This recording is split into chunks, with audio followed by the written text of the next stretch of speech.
Presented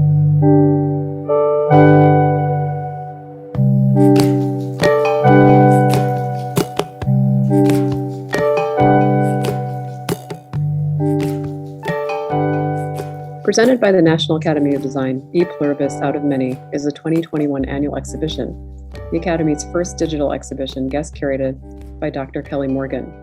My name is Sara Reisman. I'm Chief Curator of the National Academy of Design. It's my pleasure to welcome you to the digital annual and to show you some of its features and how to navigate this exhibition. Originally on view through November 30th, the full virtual exhibition has been extended through December 31st, 2021. First, I'd like to show you how to access the exhibition. You can start by visiting the National Academy's homepage, nationalacademy.org.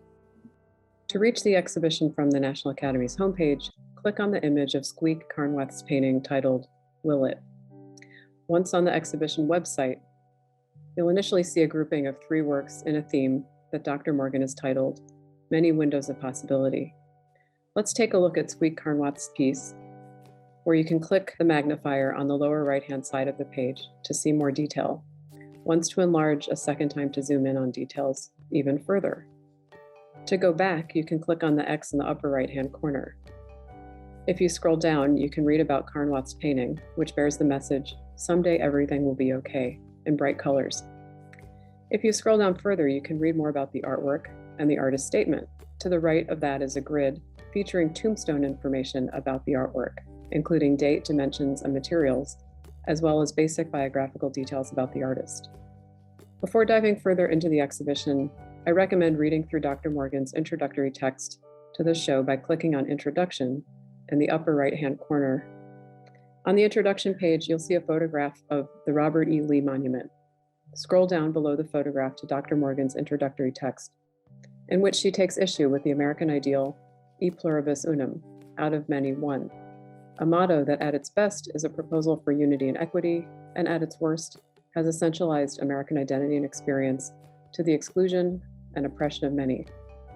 In her introduction, Morgan acknowledges the historic exclusion of Indigenous, enslaved, women, immigrant, poor, and disabled Americans.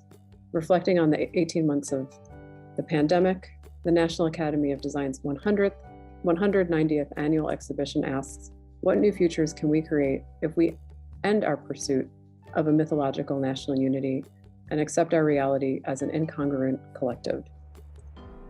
To continue viewing artwork in the exhibition, return to the upper right-hand corner of the screen where you'll find several options. Click on Galleries and Artists, where you'll see a list of subtitles to the left of the screen, which lead to 6 galleries, each of which is grouped by according to themes. And on the right-hand side of the same screen is a full list of more than 100 artists and architects, all of them National Academicians, whose work is featured in the exhibition. If we start with the galleries and select a title, we could begin with the second gallery, Through History's Stained Glass. Thumbnails of 11 artworks are visible here on this page. Scroll up to see a checklist of works in this gallery, works by Titus Kaphar, David Humphrey, Dred Scott, Judy Glansman, and Sue Coe, among others, alongside a statement from the curator, who asks, can better understandings of contemporary American society emerge if we consider the present to be a direct result of our past? This is the question that guides the work in this gallery. From Dred Scott's Slave Rebellion reenactment to Marie Zamiley's Black Lives Matter, works included here consider the ways in which particular narratives of American history influence our current realities, societal structures, and cultural beliefs. To take a closer look at specific artworks, scroll back up and return to the thumbnail images of works on screen. Let's click on the first image, image number 1, in the upper left-hand corner, which is Titus Kaphar's Shadows of Liberty, and you can scroll down for a description, a statement from the artist with his biography below that. Kaphar's work makes direct reference to George Washington as a leading historical figure, pointing to his position as a slave owner.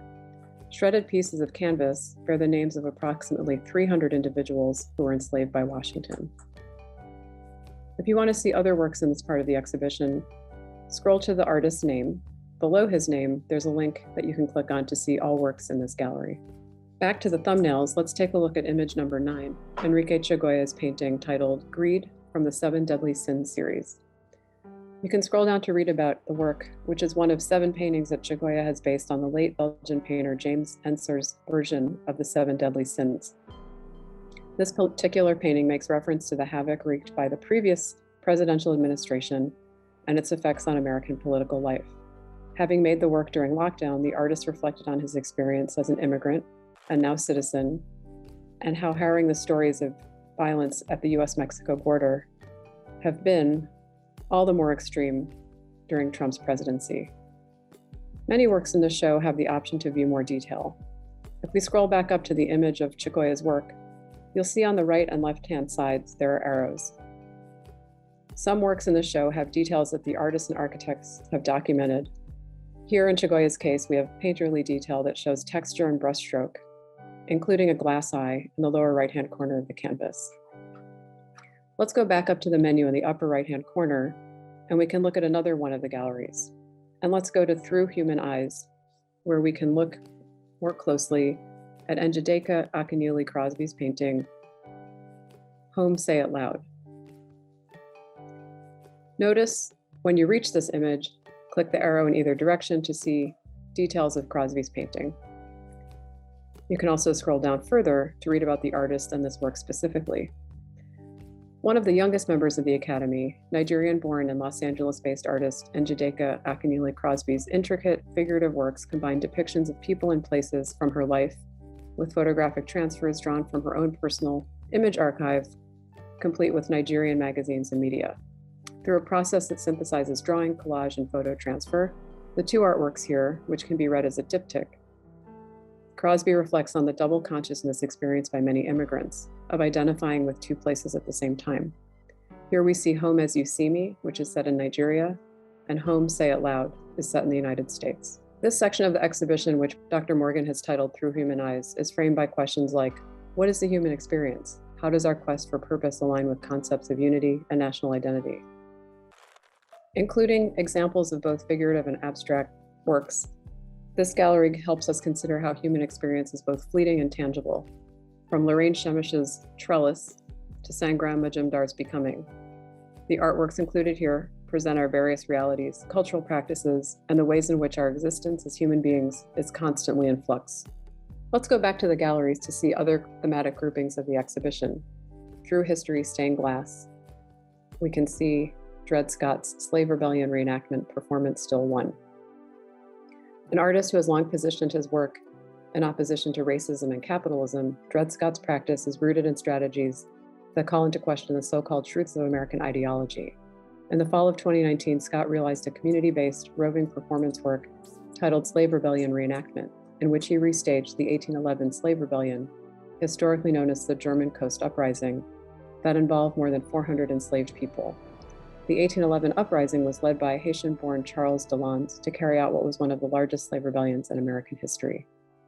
Dred Scott's recreation of the rebellion involved mapping out a 26-mile course for the performers who were armed with machetes and rifles. This photograph is of a location along the trajectory of the reenactment, a site that was occupied by sugar plantations and is more recently the site of great environmental risk to the predominantly Black communities residing there, signaling the continued oppression of Black and Brown communities in the United States. If we go back to possible futures, here we see 4 works by Wendy Evans Joseph, Sharon Wandel, Judith Murray, and Martin Levine. Let's click on architect Wendy Evans Joseph's work, which is titled Up From the People, Protest and Change in Washington, D.C. Based in New York City since 1998, Studio Joseph is well known for building design, adaptive reuse, and exhibition installation design.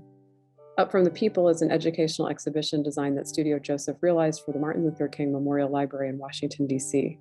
The project aligns with Joseph's design work, which intends to critically alter meaning and place, activate participation by different constituencies, and is guided by research and respect for cultural diversity. As the National Academy was founded in 1825 by 30 artists and architects, the representation of both practices within the Academy's programming and discourse continue to be vital in advancing understanding of the impact that cultural production has on American society. Let's look at one more work together, Fred Tomaselli's October 1st, 2020, which is gouache collage and inkjet on watercolor paper. During the pandemic, Tomaselli returned to a series based on the front page of the New York Times which he originally began in 2005. He describes his work with collage as conducting what he describes as a choir of nameless voices singing through artifacts. Using the newspaper as artifact, Tomaselli draws on the work of writers, fact-checkers, editors, and photographers to reconfigure the collective voices of the media, an act he likens to talking back to the barrage of news that we absorb on a daily basis. An additional feature of the digital annual has been a series of conversations presented weekly between September 26th and November 30th, 2021. Each week, we centered on an artist or architect featured in the show in dialogue with Dr. Kelli Morgan or myself. At the top of the exhibition page, you can click on Conversations to see an archive of recordings of each conversation. These weekly talks, mostly presented on Zoom and a few produced as hybrid events, have been recorded and edited for public viewing. To see an overview of all the works, a great place to start, or in this case, end the tour of ePluribus, is to end with Many. Click on the ePluribus Out of Many title in the upper left-hand corner, and click left from there to see an overview of thumbnails of all of the works featured in the annual exhibition.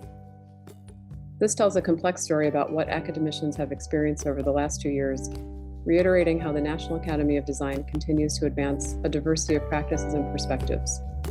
Thanks for watching, and I hope you enjoy the exhibition. Bye.